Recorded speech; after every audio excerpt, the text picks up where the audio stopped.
Hello, Ed. Hello, Jeff. Hello, Michael. Hello, how are you, sir? I'm very You look good. dapper as always. How do you keep your girlish figure? That's what we all want to know. Beer. That'll do it. He is Michael Graham. He is a CBS News contributor, a columnist for the Boston Herald, a podcaster on Ricochet with Michael in the Mornings. Mike in the Morning. Every morning, a morning drive podcast you can take with you wherever you go. But he is most famous for being the debate moderator for my 2012 congressional run. That's where funny he was the moderator for the debate between me and a gentleman who I will not speak his name, where I handily won that debate. And I think Michael can attest to that as well. I didn't know that was the most famous thing. Oh, it's what you're known for. I thought it was in my house. I thought it was getting fired from a Washington, D.C. radio station for telling the truth about Islam, or maybe showing up at a pro-illegal immigration rally in a black T-shirt with 3 big white bold letters on the front, INS, which of course we all know stands for I need border security. It doesn't have the room for the B right there, and I got thrown out by the police. And that's not it. No, I'm that's not known for those things. No, not at all. Oh, Sorry. God. Did those things actually happen? Yeah, sadly, this is the sad thing. When I did stand up for a living, I used to tell everybody, everything I'm going to tell you is just true. I'm not clever enough to write. I just have a bizarre life, and I just talk about it. Behind this is Lincoln because the pub has Lincoln quotes, and behind it says, "No man has a good enough memory to be a successful liar." Is a Lincoln quote right above us over there. That's me. We'll take a picture That's of it. me. I'm a wildly unsuccessful liar. Ask my wife. Which The brings lovely me, Buttercup. Which actually brings me to my first question. Okay. Talk radio.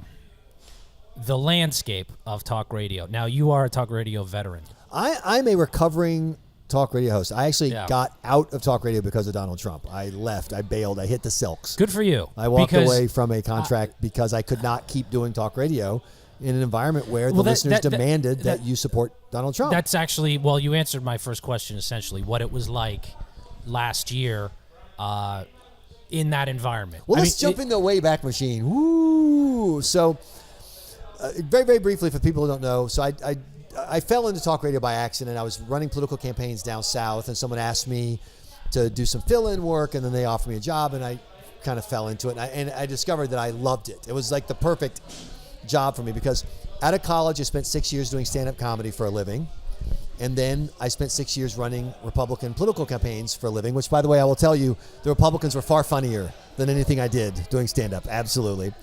And were you laughing with them or at them? Do I have to answer that on the record? I had some great clients.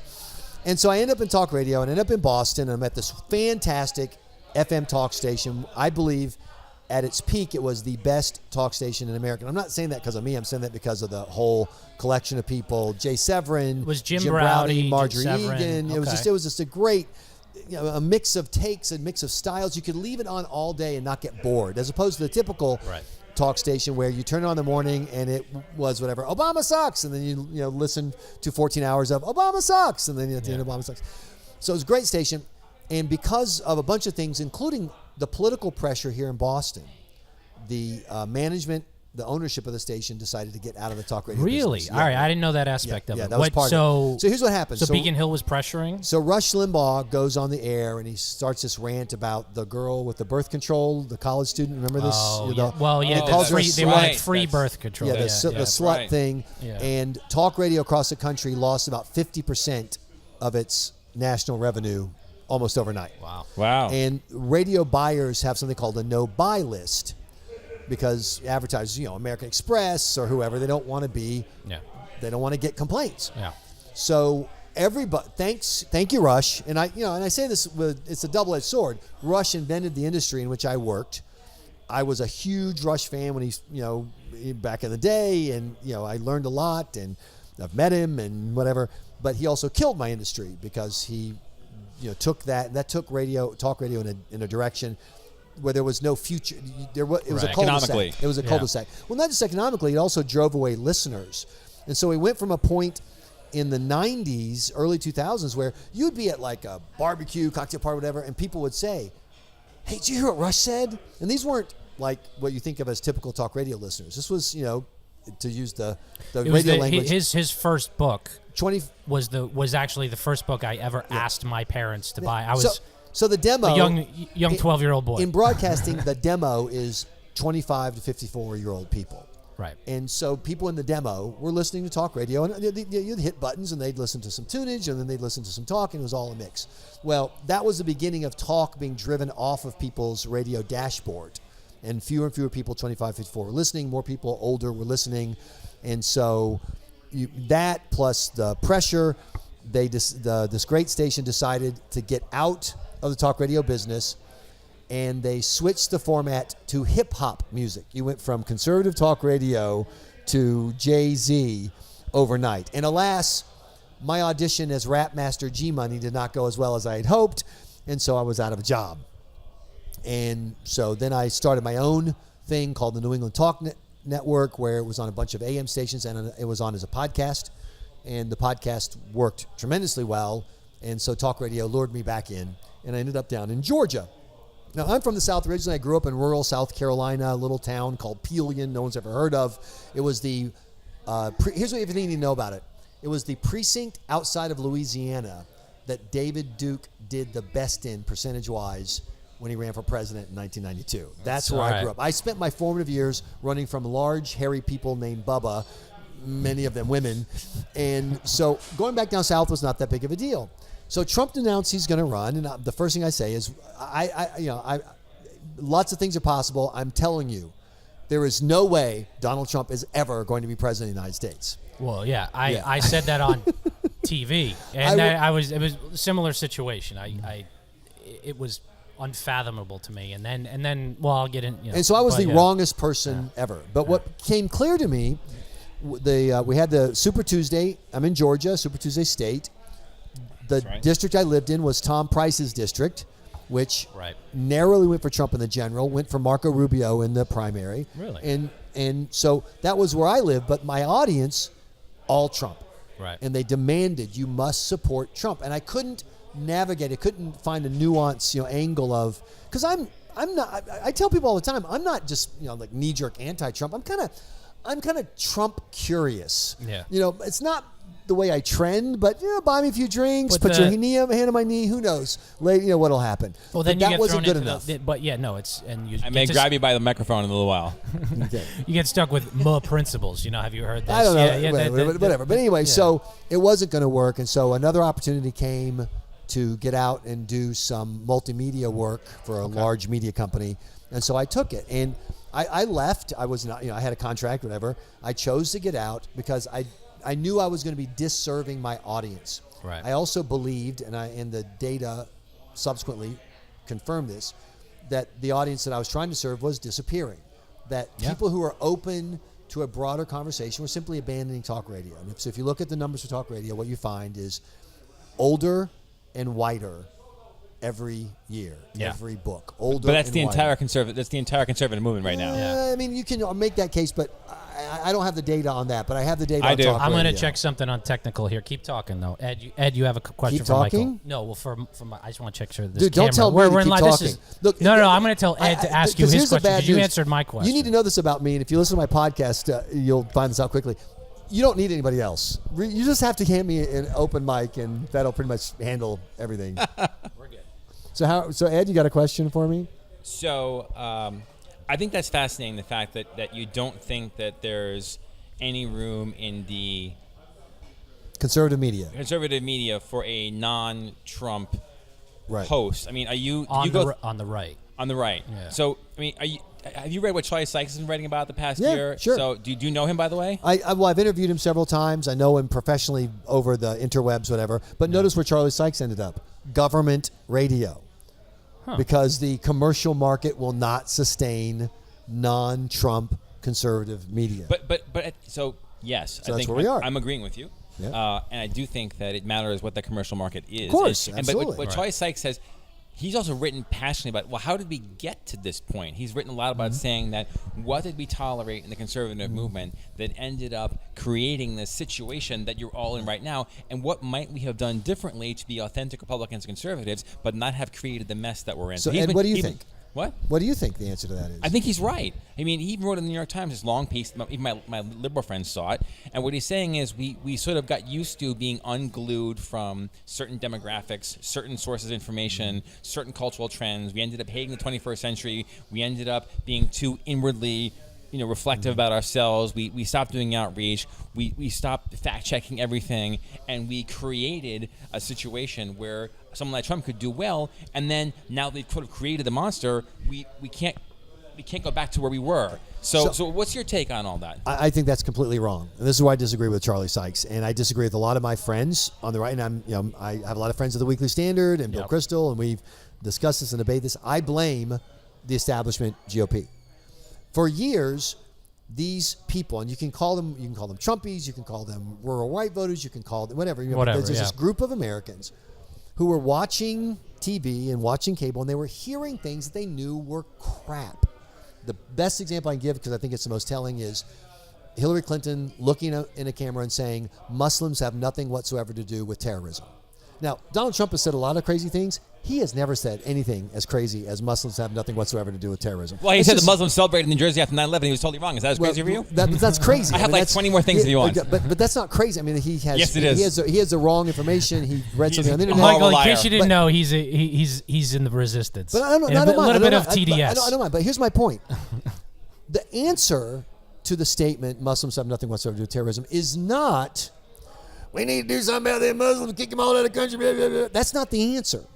But if the only answers you get are, Barack Obama, Christianity has just the same problems as Islam, or you have the choice of, I'm going to stop the people who want to kill you from coming here. It is not wildly irrational to go with option B. If any Republicans, Scott Walker, Marco Rubio, had the testicular fortitude when it mattered, when Obama was in office, and to say, look, there is a problem in Islam. They're having a civil war inside Islam.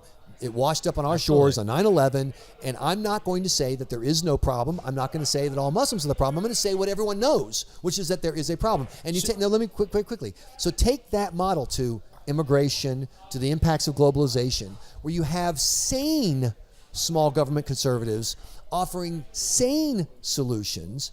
You don't get the insanity. But because the establishment guys have no testicles, they were so desperate, like John McCain, to get positive editorials from the New York Times, so desperate not to be called a racist or xenophobe, that they abandoned that conversation. They abandoned it to Donald Trump. Donald Trump stepped right in and said, I'm going to say the stupid crap that all you people want to hear. And he said it, and you walked away. I can't believe I have to choose between Hillary Clinton and Barack Obama and Donald Trump. I can't believe how you framed all this. So tell me the option. So tell me the Republican. So tell me the Republican who stepped up in the sane lane. There's a sane lane in there. The sane lane is, look, illegal immigration is a problem. No, Mexicans are not evil. No, they're all not rapists. No, we don't need zero What immigration. Incredible concessions you've just made. No, but my God. But listen to the So who was saying that? So who is that saying? And the answer is zero. No, you're wrong. You're absolutely wrong until Trump changed the grounds. Let's not cut each other off. Well, we can't do that? No, on my podcast, Michael in the Morning, I cut off dumb things all the time. You cut me off. It's fine as long as we kind of reconcile at some point. Okay. Yeah. All right. No. But this is good because I don't mind the confrontation at all. But you not to talk over each other just because the audience is because then we're doing talk radio and I spent 15 years doing talk radio. Should I mention that? Yeah. I mean, you're on talk radio, right? No, so exactly. A little more forgiving here. I can respect and appreciate your point. But I don't think anybody was prepared. I think they could have said it in that sane way that you're talking about, and it wouldn't have made a damn bit of difference. I know. I'm seeing this now because what it was, and I've talked to my friends through politics and outside of politics who supported Trump, and the biggest thing was he fought. He gave them the reddest and the bloodiest of the red meat. Right, sure. And that's what drove it. I don't know that that lane existed enough, or if it did, it needed to be consolidated down to one person, and it wasn't. Yes, of course, Trump says nutty things, but you can't get a Donald Trump elected president unless you have the precedent setting of Obama and Hillary. That doesn't. If there's sanity before that, Hillary Clinton gets elected. Obama You know what I mean? often said there's a problem in Islam. Obama often said, I'm sorry, you're wrong. You're completely wrong. We'll put it in the show notes. Obama Send me the link. often said Muslims have to rise up against this. In the middle of a conversation about the problem with Christianity, which he always dealt with. And this is my point. You said he fights. I agree with you.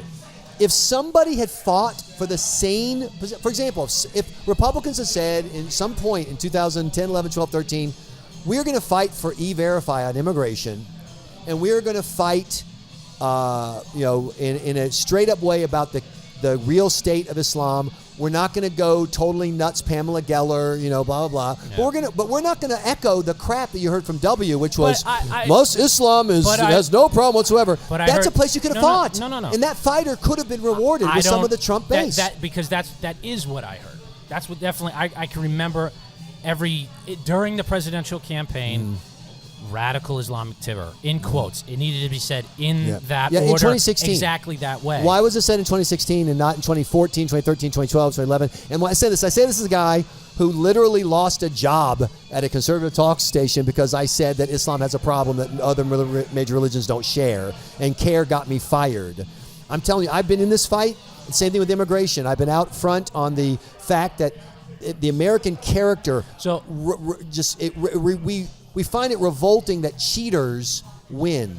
Unless they're the Patriots, which is totally cool, and I love the fact, because if you're not cheating, you're not trying. Steal those signs, Red Sox. Steal those signs. But Americans hate the idea of cutting lines.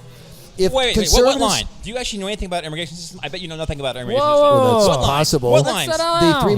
The 3 million people who are waiting to come here legally. No, I'm asking if you know anything about our actual immigration system. Yeah, the 3 million people are waiting right now for what? To come here to get permission to come here legally to the United States. Okay, 3 million people who have gone to the offices. Do you know anything about what kinds of visas there are? What the lines are? There's one of those many lines. Do you know anything about any of that? Well, I know a little bit about the lines. So that's a no.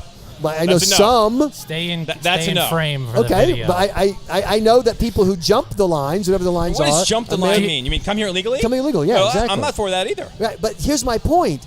That if people had fought that fight, there was the fight to say that we can take reasonable actions to stop the people who are jumping the line. Do you know anything about the walls that were built? What Obama did to deport people? Anything about anything that's happened in the past 10 years? My guess is no, right? What Obama did. We've been over this in other episodes where I've argued with him. Well, I'm sorry. Listen, what we know is that Obama redefined what a deportation was to include people that you catch at the border, which is never a deportation. LA Times, and we know that the position of the amnesty movement is that all deportations for immigration enforcement are illegitimate. All. Who believes that? Who believes that? I think that's Mira, crazy. You think it's crazy? I've had these people on my radio show. The Mira Coalition in Massachusetts, just to name one. The sign that says "not one more" doesn't mean not one more deportation of criminals. It means not one more deportation, period. And so this is my point. You had a big area where a sane person could have fought. There was no fighter. Trump shows up as a fighter, and all these people go to him. Do you know that actually net immigration from Mexico has been near zero for 7 years now? Do you know that half people who are here are staying over on a visa? They didn't actually come through Mexico. Do you know anything about what's going on right now? Of course that people have overstayed their visas. And did you know how many people who overstay their visas get deported? Virtually none. That's right. Do you know that the chance of getting deported is less than 1 in 1,000 if you are a typical illegal immigrant in the United States? I'm just going to let this go. So my point is that normal people see that. Normal people experience it in real life, and normal people say, can you not fight for the rules? And no one in the Republican establishment would stand up and fight for the rules. Because they know the rules need to change. The country has changed a lot in 30 years. Maybe you're right. But there's a bunch of voters who don't agree with you. But this is where I get into it with him. Right. Because he'll reference polling of opinions on immigration. He can immigration say yes. Data, think tanks in immigration. Okay. Mr. Polling, Mr. Populist here. He suddenly wants to be governed by the polls. Data. No, and the objective data is that there are 11 million illegal immigrants who are here who are never going to leave because objectively we do not do the normal enforcement that every other country does. We're the only modern country that doesn't automatically deport people who overstay their visas. Right. Completely untrue. That's not completely. Name one. This is my podcast. I'm calling timeout. Go ahead. It's my podcast. Mine. The point being, because we got sidetracked on immigration. I don't even know how we got down that lane. No, because it's a medical. We were discussing issues where conservatives are always wrong. I'm going to get right back. Oh, he's going to pee? Oh, he's going. Wait, just get the waitress. See, this is why I do a podcast with him. Because real life. He's a squishy moderate liberal. No, he's not a moderate Republican. He's a liberal Republican. He's a liberal Republican.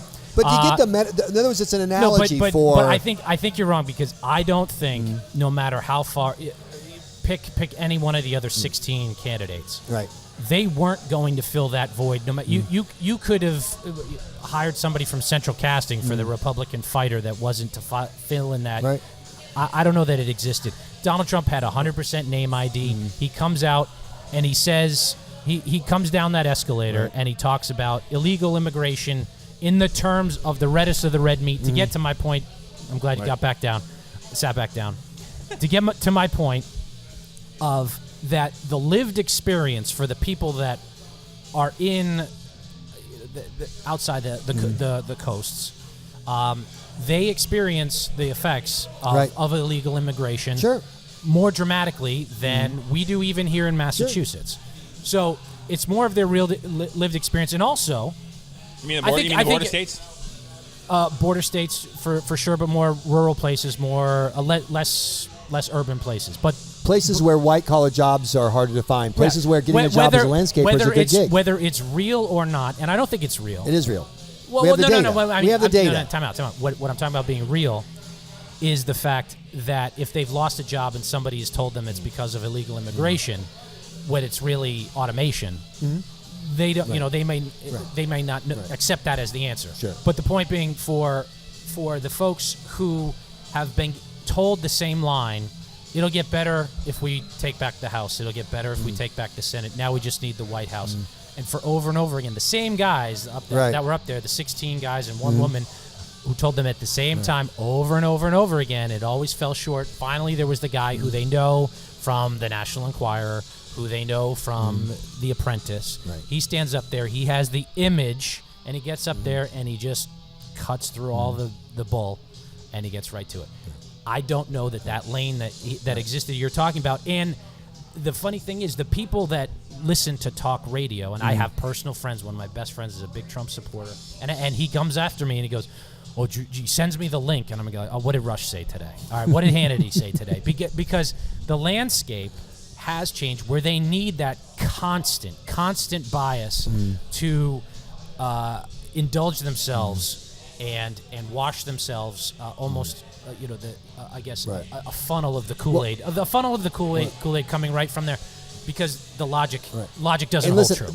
We're going to move on from this, but I just want to say the only place we disagree on. I want to move. The only place we disagree on is you're talking about 2016, and the point I keep trying to make is that if in 2005, 6, 7, 8, 9, 10, if these voters hadn't felt like Republicans were working against them on these issues, not just not fighting for them, but Gang of Eight stabbing them in the back. If Republicans weren't on TV going, well, I'm not going to say anything negative about Islam. Are you kidding me? 75% of America and 75% of Republicans supported the Gang of Eight bill. If Karl Rove were an op-ed in the Wall Street Journal saying the fact that the vast majority of Americans and the majority of Republicans support the Gang of Eight bill, people like you don't know that most people supported that bill. Let's not make it personal. No, make it personal, please, because he's leaving out the fact that those same people in their poll said that people should not be rewarded for breaking the rules, and they opposed amnesty. So they supported amnesty, except they opposed amnesty. It's all how you ask the question. Because people are conflicted about this. They don't want to be mean. They don't want to be mean to Muslims. They don't want Muslims to feel like that we think they're all terrorists. At the same time, they don't want to be stupid. They don't even mean to illegal immigrants. They don't want to throw 16-year-old kids who've never known their country out of the country, but they also want to have a border and rules. And you can follow Ed's rule and have no borders, or you can have what every other country in the world has. Unlike you, actually know what happened to the border. Obama added 700 miles more fencing and wall to the border, and you don't even know about it. Interior enforcement is the only enforcement that matters. Oh, wait. So when you're losing the issue on the wall, now we're on interior I've enforcement. never mentioned the wall. Oh, suddenly we're going to go over here. He never mentioned the wall. I've always been an interior enforcement E-Verify guy. I don't mean the wall. I meant what's actually happening at the border. Barack Obama actually added the wall. We discussed this on our immigration episode, which we should probably do another one because it's come up for the idea. Ed certainly wants to, and we will. And I mentioned it on our last episode with Ira. Ira Stoll. He wrote JFK Conservative. Very smart guy. Very good author. Again, he was saying the way to spur economic growth was immigration. I disagreed. We won't get into that now. It has a big picture. But the point being is, when Obama reclassifies turnaways, which were otherwise known as turnaways at the border, and he starts calling them deportations. Ed doesn't care. Because Ed doesn't want borders, so it doesn't matter. Ed doesn't want borders. Ed doesn't want anyone to be kicked out. Ed wants everyone to he has to stay. lie about me to feel like he's winning the argument when he's losing. Stop. I do not want open borders. Never have said that ever. He didn't say open borders. He doesn't want immigration enforcement. The audience. Yes, I do. It's the same thing. This is Yes, gonna I be, do. Absolutely. This is gonna go. We're gonna get millions of hits on this one. No, but Obama reclassified it, and he was nicknamed the Deporter in Chief. When in fact, L.A. Times, April 2014, they did a whole thing how they just changed the way they classified it. Well, they needed to go too. But listen to me. We've gotten into this before. I don't know how this keeps going back to immigration. Maybe because you keep bringing it up. Because it's a metaphor It's for what angry white men like to talk about. See, he's got that problem. This is why I do the podcast. He's an I have angry a white brain. man, and I he's have a loving brain. talking It's a about big it. problem if you're a public on the radio. He's loving talking about it. The angry white man. Second question for Yes, me, sir. and you're going to actually have to come with some nice questions, Ed. No, you don't. Please don't be nice. My motto on the radio is: if you can't say something nice, call me. One thing, so the alt-right came about in the rise of Trump. You know Milo Yiannopoulos? I know who he is. You know who he is if you watch exactly. any I know. of I'm very the familiar. speech? Yes. Okay, all right. Familiar with his content. He's controversial for. I'm not going to get into this. If you're listening to this podcast, you probably know who he is. Exactly. Know what he's about. But he did have a point about something. Now, you were doing the podcast for the Weekly Standard. This past year. Have you written for National Review? Have you written for National Review? Yeah. Okay, so you've written for National Yeah, National Review, Weekly Standard, Washington Examiner, One thing Wall Street Journal. I'm a That fan. rings a bell, actually. You wrote for them once. Once? I mean, I saw one. Give the microphone up. I saw one thing by you, I think. Jesus Christ. All right. My question for you, and then I'll let these two argue. Milo brought up a decent point, was that conservatives have lost a lot of the culture war. Yep. And I think they've lost a lot of it because of things like talk radio. But while National Review and Weekly Standard are writing, essays and articles of varying degrees of competence and who knows how much brilliance, that's about all they did. Meanwhile, TV, music, movies, the liberal mindset or attitude has taken more over, and this was more of a pushback. And this is how you got Trump, because like too many people go online today and talk about people's whiteness. So you're too white to do this, and white men, white women were just tired of hearing it was a cultural election. I've said this before, and I actually believe that's more of a reason why that you have Trump. Now, excusing all of Milo's other inanities, I think he has a very real point that conservatives have done a downright lousy job of putting values out in the culture other than writing essays and printing magazines. And I asked you this one time. You were on with Howie Carr and Jeff Kuhner at across the street, actually, in the auditorium here. I was at some live event, and I asked you, how do we break out of the echo chamber? Because I know you. I mean, you guys in talk radio, they need a career, and but you're preaching to the choir. You're talking to anybody else, and we've tried to. What I'm trying to do with this podcast, I want to bring more liberals on. I want to talk to them, talk through issues. Ed's doing a great job. Yeah, that's where I yell at the other guest, and Ed agrees with them when we do that. I am not a liberal. Yeah, right. I attack progressives online, and I hit what I aim at. Anyway, but my point being is there any hope for it? Because people who watch Fox News watch Fox News. People who watch MSNBC watch MSNBC. Down the line, bunch of different questions here. But there's a point. We have lost that culture war. Absolutely. It's starting to come. There's been some light at the end of the tunnel, a bit here and there. I don't see it at all. think there's pushback. Andrew Breitbart, great guy. It's a shame what has happened to his name, watching it being trashed by Bannon and the crew. But he was absolutely right. Politics is downstream of culture. Yes. And, people under 30 get their news from Colbert and, Comedy Channel, whatever, and they believe it. What do they know?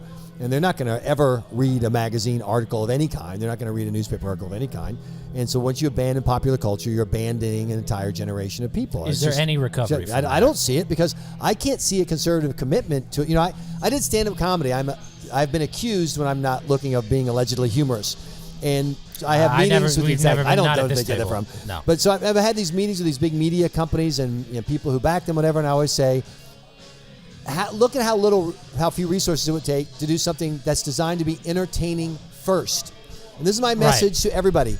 Entertain first, and your message will come out. Saturday Night Live doesn't gather liberal writers and say, let's write liberal sketches. Saturday Night Live gathers funny people who all happen to be liberals. They might check their voter registration. No.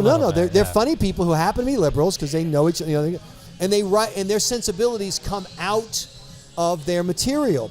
This is every quote conservative comedian I've ever heard in my entire life. These two Kenyan Muslim socialists walk into a bar, and they're both Obama because Obama's a Kenyan Muslim socialist. Right. I'm sorry, that's not funny. Be funny. Be entertaining. It's also tell a powerful offensive. Story. Well, the liberal will be offended because he's offended by everything. But tell real, authentic, powerful stories. Make people laugh. Make people engage, and your values will come out. They'll just come out. But where? Where's the media platform that is entertainment? You have to create your own. Wait, can I jump in here? Can I actually bring up America in 2017? You could have had this conversation about conservative messaging in 1960 and not one word would have changed. Okay? I agree. So the interesting thing is, go watch all episodes of Firing Line are on YouTube right now, and I'm kind of watching them on. So your message is basically the same as William F. Buckley's. Yeah. But unfortunately, over the past 50 years, right, America has changed. Right. We are more diverse, a more secular nation, a more globally interconnected nation, with more kinds of people participating in the political process, with white male Christians, and now being the minority of the country. America is going through tremendous changes, and your movement doesn't like any of that. My movement? Your I didn't know movement. that I had What a the movement. hell I is don't that? know what movement you're talking call about. yourself part of the conservative You movement. could say my movement too. Exactly. I'm a And I conservative. also and you say that my quote movement wasn't part of it. Notice how Michael I'm avoided. having- He's getting stuck on the side things. He doesn't want to answer my question. No, What's the America question? America is There was no changing, question. and the What are you conservative talking movement about? is against the 21st century. Okay, well, I don't know what conservative movement you're talking about, but the conservative movement I'm part of is You're full being of ridiculously evasive. What's the question? I'm trying. What's the listen, question? just The question ignore is, it. why don't you understand the Liberals country get as like it is liberals get like this. They Stop, get wait. upset.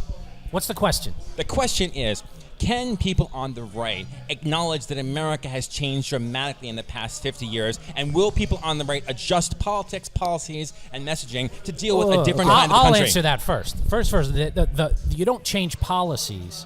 That's you your don't words. change. You go with what's the best policy based on logic, reason, and what are proven outcomes. You don't do it because Just logic, huh? Yeah. What? Okay. All right. Mr. Policy. They want to jack up. They want to do the millionaires tax in Massachusetts, right? Right. I don't support that. You don't support Why that, not? but No. why not? It's what, Massachusetts 80%. changing. Wait, hang on, time out. It's 80% approval. You don't. We're getting richer. Yeah, the approval rating of the policy, even if it's a bad policy, shouldn't mean that you go along with it. It means you go out there and you have the I don't conversation have to about support it it. because it's popular. But it'll happen now anyway, you're but I don't have dodging. to support it. Now you're dodging it. I'm not dodging Okay? anything. I don't No, support the first policy. The fundamental principles that were established by, well, not only the founding fathers, but reinvigorated by guys like William F. Buckley back in the 60s. This is why we shouldn't tax the rich more? No. That's a bad reason. Why shouldn't we tax? No, that we shouldn't tax the rich more because of all the empirical evidence that shows what it does to economies that do that too much. Okay? I'm not in favor of Okay, it. but that's your point. Your point is if a poll says it's high on here, you should just do it. I've never, ever said that. That's exactly what you just said. Yeah, you But just said that. Can I just say something? Well, we I have said America rewind changed on it. it. You guys don't get it. Identity politics is awful, stupid politics, whether it comes from Ed or whether it I comes don't from support Jesse that. Jackson. And Ed just gave a passionate plea for identity politics, and I understand that a lot of people look at the world that way. I actually have find it Muslim friends who despicable. would not, I find it I would despicable, not, who but would that's not just agree me. with what you said about Islam 10 minutes ago. I disagree with your If identity you play back, politics if you view. play back what But it doesn't matter. what But here's my point. I think you are on the right track here, Jeff, that there are ideas that work for everybody because they're the ideas that work. And so if you're an idea-driven movement and your ideas result in dividends for people, then you win. If your ideas fail and flop and make people miserable, then they suck. And so stand by Wow, the how ideas. simple that is. How simple that no, is. No, It is This everything. is going to happen. Let me tell you something. You know damn well that a policy like single payer is terrible. And Yes. you know what the future outcomes of this. You know this. You I know think it's this- bad. I'm not Right. for it. I understand that. But if the polling starts to creep up on it, Then it will are you happen sure- whether I like it or not. That's not the point. The point It's is not wrong. No, the point is stop interrupting. The point is, if you're going to support a policy just because it's popular, but never it's said that. wrong, Or to doesn't reach out to a matter. demographic group. But your whole case for why conservatism is failing just a second ago is because things have changed, people are different, and they view things differently. Yes. Conservatism is about ideas and ideas that work. And you have to, and if the ideas are changing, it's because if opinion on those policies and ideas is changing, it's because conservatives aren't doing a good enough job explaining why. Nonsense. Now, and there's Nonsense. and there's Conservatives oppose women's right to vote. Conservatives oppose the end of What? slavery. Conservatives oppose What are child you labor talking laws. about? Conservatives, Women for right to 150 vote? years, for over the past 150 years, conservatives have opposed almost every social That's progress wrong. No, That's advance. wrong, I have no wrong, idea what wrong. you're talking Well, about. you don't know the But I will history. That's say- not my Wait, opinion wait, on the wait, history. But I will- time out. What the hell are you talking Conservatives about? oppose the end of slavery. Women's right to vote. Conservative oppose What? women's right to vote. Individual in liberty in advocates 1919. oppose the end of slavery? The teams have changed When over did the that years. happen? Conservatives. What are you talking about? Republicans were the I would radicals. not call- Republicans were the liberals in 1850s. I know you don't know this because you don't know No, history. no, what the you can curse in this, but what I- the fuck are you talking about? I actually know history, Chuck. you- Conservatives okay, shut up for 2 oppose seconds. all Shut these up for things. 2 seconds. I don't know why you're fired out of a cannon tonight, but settle down, because the fact is you can't call Democrats who supported keeping slavery They were around. conservatives.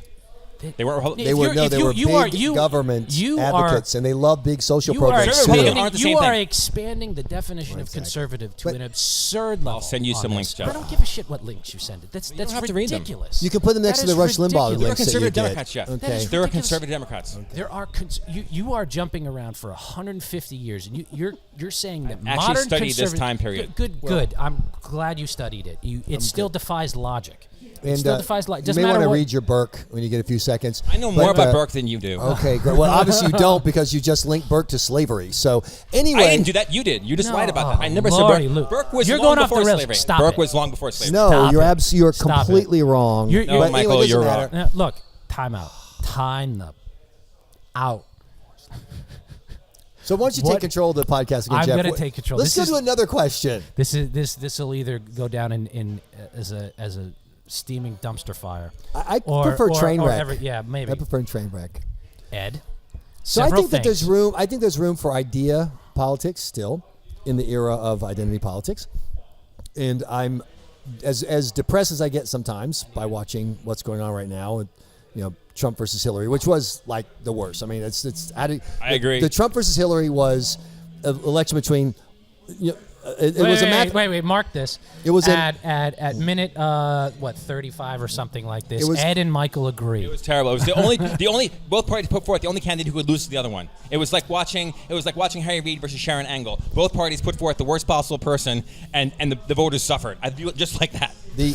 The candidate who couldn't possibly win ran against a candidate who was guaranteed to lose. That was Right. the science experiment that we Yeah. ded in 2016. Yeah. And so it's depressing.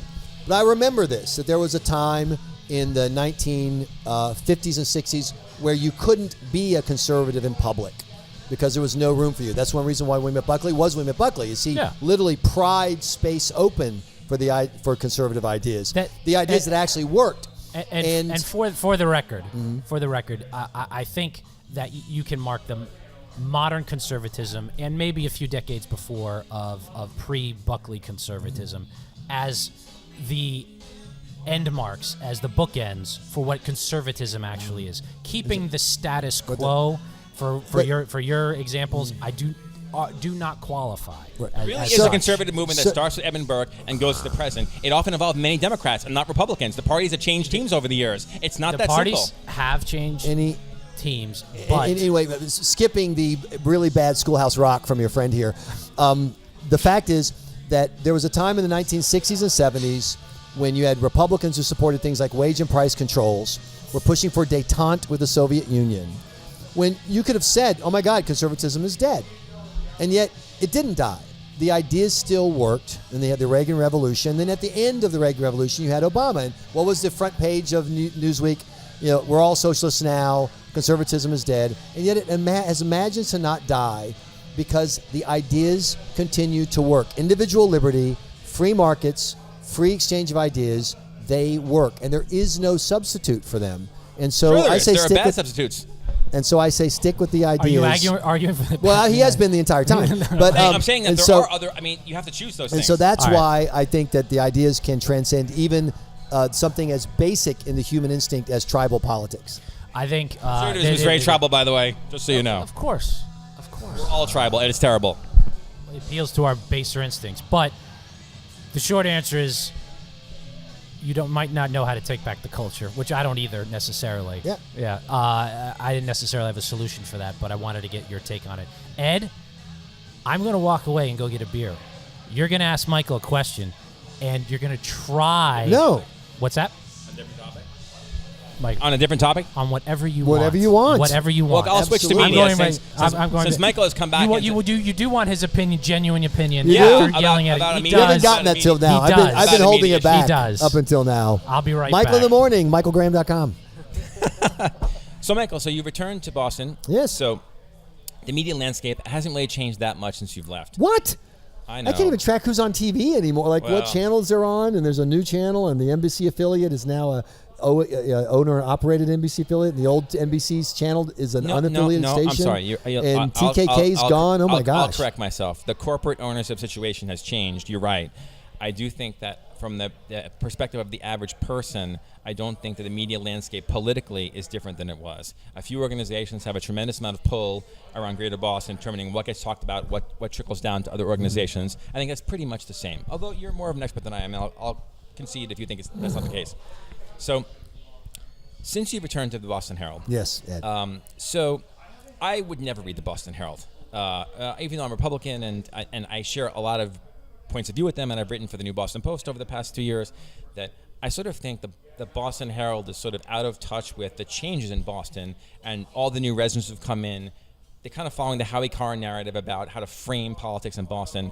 What is your sense of what the Boston Herald can be? How does it grow in terms of influence and audience? What should the Herald be going forward, and are you part of that? Well, I'm a columnist for the Herald, and they're very nice to run my columns twice a week, and that's the beginning and I'm end not of my asking you to be mean to relationship. them. No, I said, no, I wouldn't be, because they are very nice to me, and they give me money. And I love people who give me money. That's a very good thing. That's a good criteria. But I will say that the broader media landscape in Boston is either far left or populist. And those are your choices. Oh, and that's a real problem. They haven't killed each other. And that disturbs me. Where is the traditional small government, individual doesn't it liberty, leave everybody out? Doesn't it conservatism? leave all these people out then? Where are all these people? Yeah. That's my question. Is there a market in New England for traditional small government conservatism? I don't know. I think it goes back know. to your first point. Yeah, In the age of because Trump, think who's your about audience? this. Right now in Boston, we have not one but two government-run radio stations with multi-million-dollar taxpayer-funded budgets that offer zero non-liberal content. This is true. Not one, but two.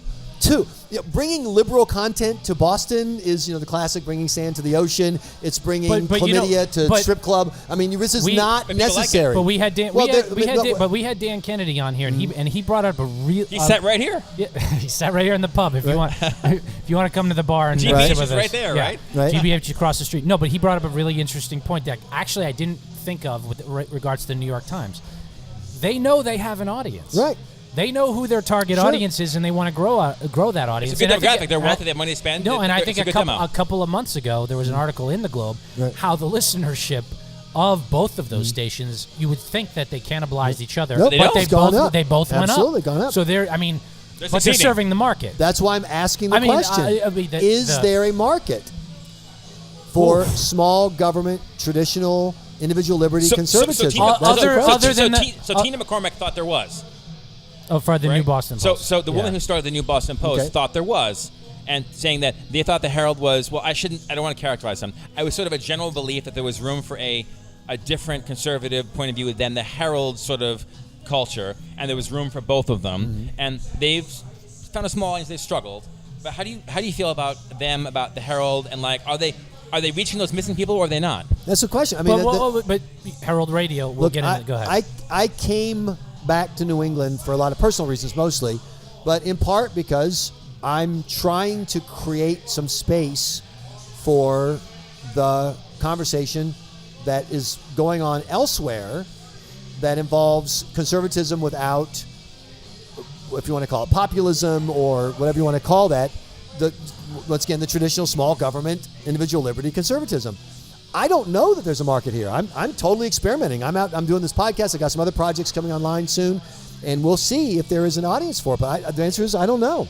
We'll see. But I will say this: if all you give the people of New England is, beer hall populism or NPR, I'm not surprised that NPR prospers if those are the only two options that you've got.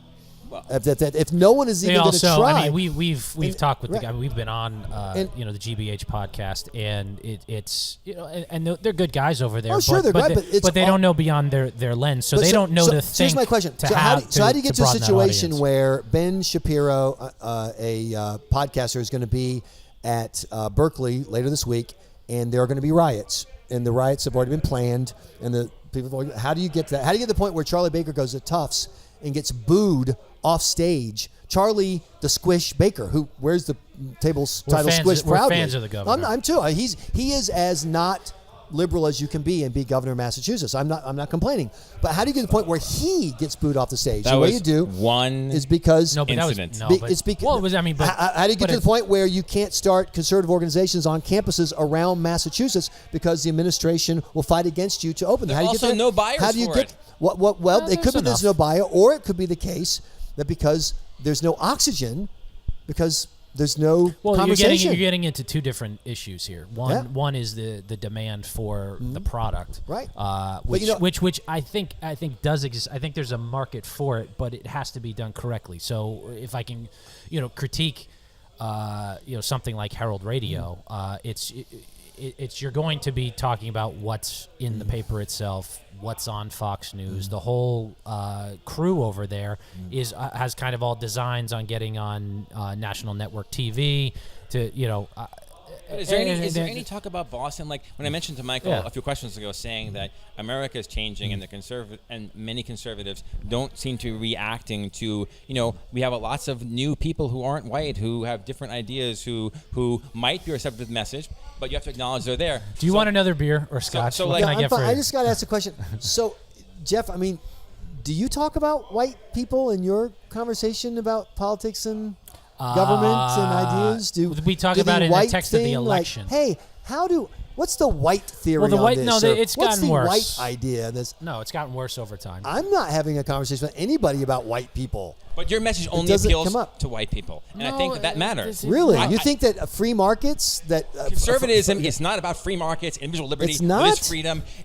Yes, it is. I have swam in the pond. You have swam for years. And you know something? I've been for individual freedom, religious freedom, all that stuff for years. And you cross me on guns, you're dead. You're a rhino. You cross me on gay rights, you're a rhino. You're not for this thing, you're a rhino. You're out, man. All of your friends, man, you're out. And you know something? All the talk about individual right, freedom, all this, it's nonsense. It is nonsense. That's not what conservatism is today. I'm glad that Ed is working through his. This is like doing like Dr. Phil. This is a great episode of Dr. Phil. But back to reality, where conservatives talk about individual liberty and free markets all the time, where they advocate them. That's not why they vote. All the time. Bullshit. That's not why they vote. Wait, why they vote what? Resentment. They're not voting for freedom. See, Ed has they're that. Voting because they're partisan. Like all liberals, Ed has psychic powers, and Ed can look right into your soul. Exactly. So whatever. So the question is there? It could be the case that if somebody energized that conversation, that there could be an audience here for it. You'd have to grow it. We don't, or they could be waiting. They could be just sitting there waiting. But as long as taxpayer dollars are going to confirm liberal bias, and then the only other option is the populism, then you'll never know. I run into people all the time who say, "Man, I wish we could have the conversation that you have, Michael. Man, I wish we could do that." And the question that's what we're is, trying to do here, and I think over time it'll grow. Can I go back to Boston? So let's go back to the Herald. So I lived in Boston for 20 years. I actually just moved out of Boston 9 months ago, but I know Boston. I used to live close to this pub. So I've watched Boston change, where a lot of new people are moving in. I'm a tech guy, so I've watched programmers like me, radiologists, pharma people. I've watched all these people move into Boston over the past 20 years who are not the historic Boston. There's a lot of new Bostonians. There's a new elite. There are now social club people who are not the old Brahmins. That Boston has really changed. And so I'd say to the Boston Herald is to say, the audience, the populist audience you appeal to, is still there, but it's a shrinking, dying, aging. It's not a growing audience in terms of what animates Boston. So if I'm a young Bangladeshi doctor and I moved to Boston, I'm not a liberal Democrat. I'm either apolitical, or I came to America for the things that conservatives like about America, right? So I say, how would you appeal to this Bangladeshi doctor who's moved here, who probably is open to your point of view on how the world should operate? Is there any sense at the Boston Herald to say that as Boston's demographics changes, all these new people who have moved in, that we should abandon the Howie Carr narrative and appeal to all these people? But how do you do that? Do you know why he's asking? Okay, I think I know where he's going. No. Totally confused. Yeah, no. I get this. And this is I've bashed Howie Carr a fair amount because I get pissed off at him. I think he was full of shit all last year. And especially, what he's getting at is when Howie plays that stupid La Cucarachas horn when he and he reads the thing about an illegal immigrant committing a crime. Now, on policy perspective, yeah, I don't want illegal immigration and illegal immigrants committing crimes, but every time he plays that, and he thinks he gets a chuckle, and he's grinning, and he's got that big stupid toothy grin. Sorry, no, this is me saying it, not anybody else.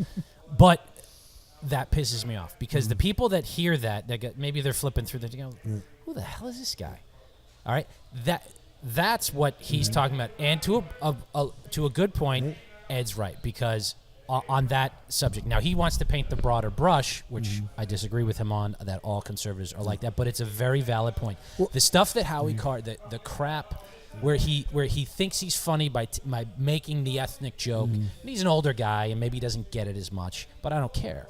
The fact is that when a population changes in a city, and they're going to hit that, maybe they're going to hear that, and maybe they are apolitical, but they're certainly going to be turned off to whatever that is. Archie Bunker style conservatism. Basically the Archie Bunker style conservatism, and that plays to a shrinking audience. But and it gives Ed the bailiwick to paint a broad brush of all conservatives, and I think that's the point he was going. I can distill his point for him, but he does have a point, even though it's not on point. Just for the Herald, but the Herald, I do have the Herald does fall victim to that or play into that, at least with Howie and your old producer Tom Shattuck.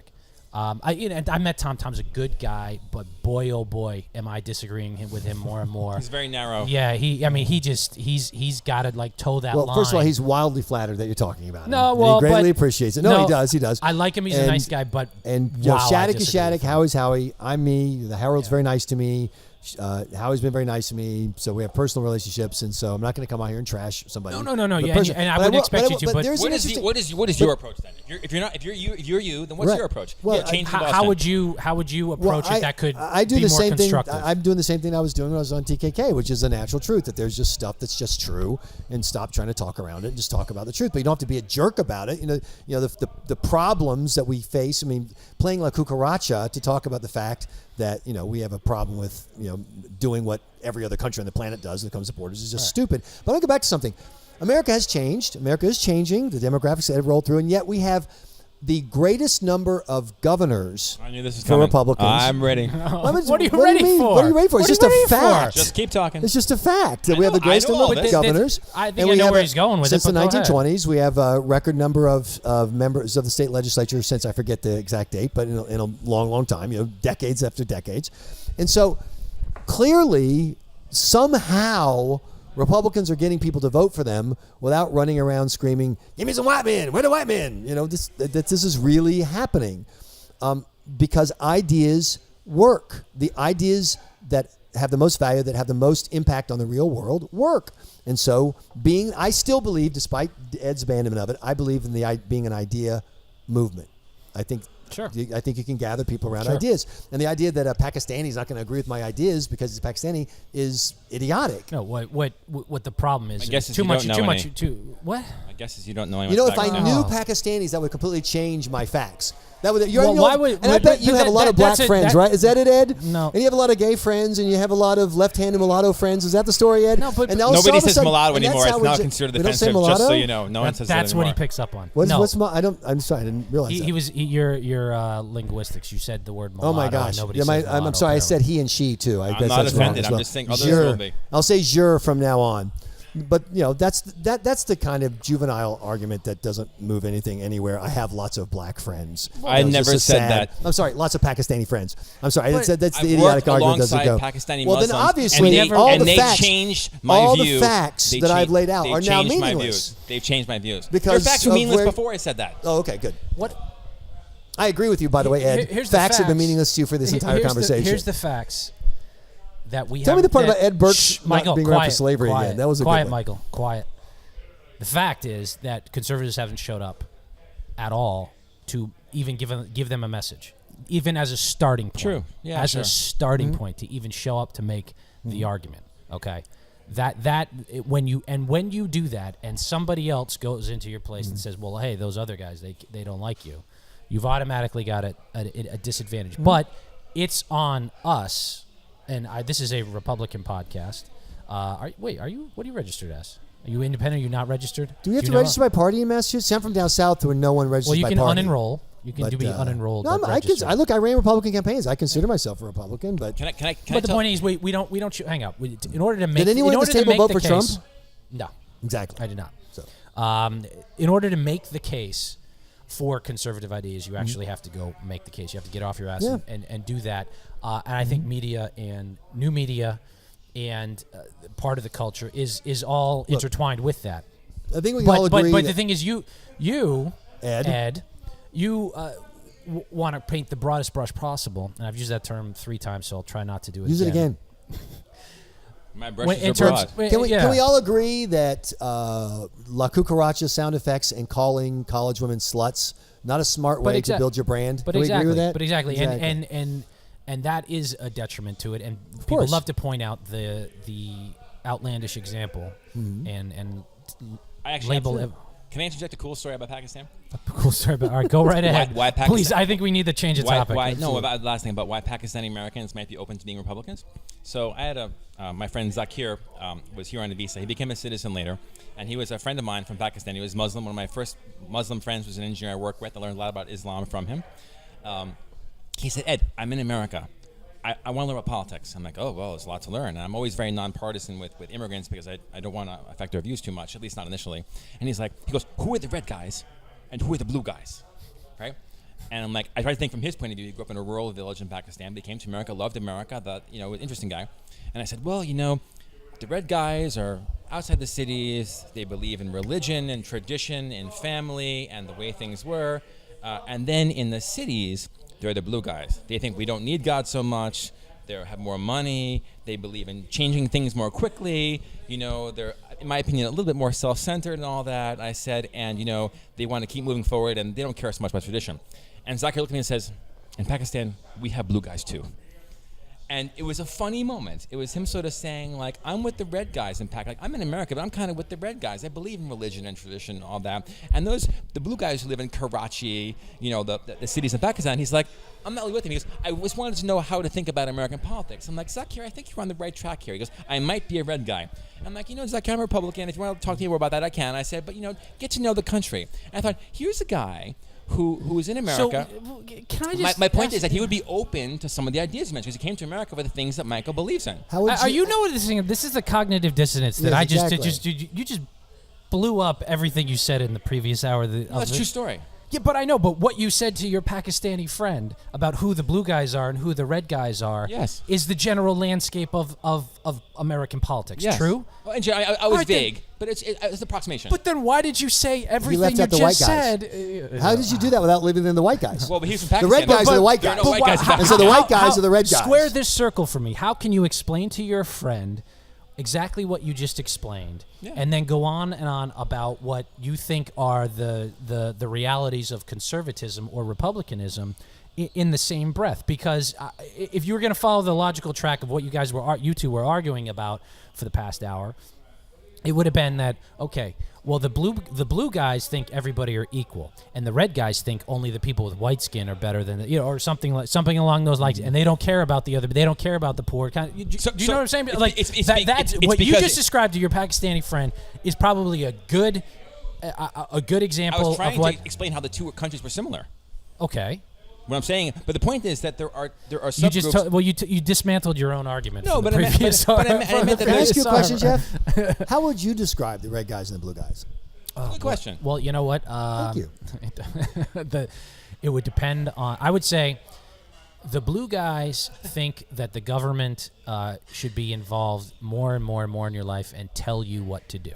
Sure. The red guys think that you should be allowed to decide what's best for your life. And see, as a general philosophical thing. And that's why I'm a red To me, guy. the tragedy of the moment that we're in right now is that doesn't work anymore. The blue guys want the government to tell you to be good the way that they think you should be good, and the red guys with Trump want the government to tell you to be good the way that they think that you should be. I think good. you know what? And that's the tragedy here.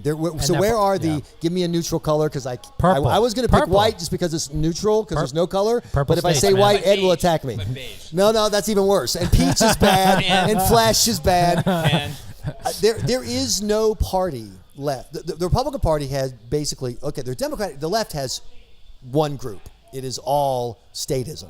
Period. Statism For the at every most level. part, yeah. You There's get only the only two anomalies, branches but, yeah. are statism identity politics or statism. I know government many politics. Democrats that are in neither camp, but keep going. Name one. Like actual friends of mine? It's just a, No, give me no, a- but- How about but- Peter Kadzis across the street? Yeah, it's a He's huge a Democrat status. who voted for Baker, He's who's a a huge reasonable statist. No, He's he's a not. huge No, statist. no, Oh no, my no, God, no, I know no. He's Peter. not. We know and I him. love Peter. He's a great guy.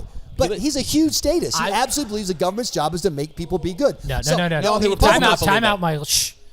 I'm doing shush a I've lot. had Peter on my show like 50 times. We've had lots of on his conversations show. with Peter, Yes, but and he's a statist. but believe it or not, I think you're expanding the Okay, word well, status I'll the say same it. way I apologize. to a lesser Peter, degree I the love way Ed Peter. was. Peter's a great guy. Yeah. I love Peter. Anyway, No, so- he's but an old here's the school cha- Democrat. Here's the He challenge. thinks that here's what I would say. Peter thinks the Democrat. He called the Democrats a lost party on No. his own freaking podcast. But like he like thinks a month ago. I'd say he thinks that the government should probably do more, but not do everything. Peter has a podcast? No, we were on Peter's. Yeah, he podcast. does. That's great to know. I'd love to know about his podcast because then I could talk about it on my podcast, Michael in the Okay, Morning, this is all at michaelgraham.com. incestuous. Okay, so here's called the The Scrum. so Good here's what the podcast. Republican team looks like right now is you have the Leave Me the Hell Alone party and the Get Off My Lawn party. And the Leave Me the Hell Alone party, my part of the party, is tiny. And the Get the Hell Off My Lawn party is much bigger. And that's the challenge. And so how do we move forward? So all I can do is cling to these little ideas that I have because I know that over time that they're going to come back because they work. That's all I can do. The way to make money is to join the Get the Hell Off My Lawn party and go on, Fox I'll agree Talk with that. Radio Yeah. and go out and we need to straighten people out. And that's my dad down in South Carolina used to say, "Yank a knot in their chain," and there are a Right. bunch of Americans who want that to happen. There's somebody out there that they want to get a beating. Right. And I don't want that. I really just want to be left alone. Free markets, free minds. That's me. And we are a very tiny group. I don't know about very tiny, but we are a lot smaller than I thought we were. In that 2016, revealed that for sure. The fact that Trump won the primary, but even in the primary, the primary voters clearly weren't going for the people who called themselves conservative or more conservative than the next guy. I mean, I thought that was enlightening in some sense, but I don't know if it's tiny. I think there's a fair amount of people that just we'll see. we'll It's not find that that simple. out. There are people who have multiple views. I know people who are very libertarian in some ways, not in other ways. There are people who are conservative in some ways. Not, a lot of people are just a mix of beliefs. I have so many friends who have all these labels, and on different issues they change. It's not like, well, here's a scoop, here's a scoop. I think plenty of people who had some libertarian thoughts voted for Trump. Others who were very libertarian voted for Trump. They thought he'd be an isolationist. They were wrong. There were other people who were a little libertarian who voted for him. There are people. I mean, I just think that people are just Well, they don't fit into these categories. It may have gone to a binary choice, but if we're talking about the media landscape and the overall landscape on the right, I think it does break down. And you have to generalize to have a conversation. I mean, obviously you're right that individual. When you get down to the data at the granular level, things change. But generally speaking, I wanted to believe that I lived in a country where people's fundamental core belief was you should be free to pursue the life that you want to, as much as we can have it work and still have a society. I mean, there's a point where it breaks down, obviously. But and I don't live in that country. I live in a country where people really want to tell you what to do as much as they can possibly get away with. And just be on team red. And that's tragic. But doesn't it matter? And so the left is 100% dedicated to telling you what to do, and the right is 50% dedicated to telling you what to do, which is why, if you ask Americans, there's a poll just came out 2 weeks ago, should people be free to join groups you don't like the Klan or Black Panthers, a plurality of Americans say no.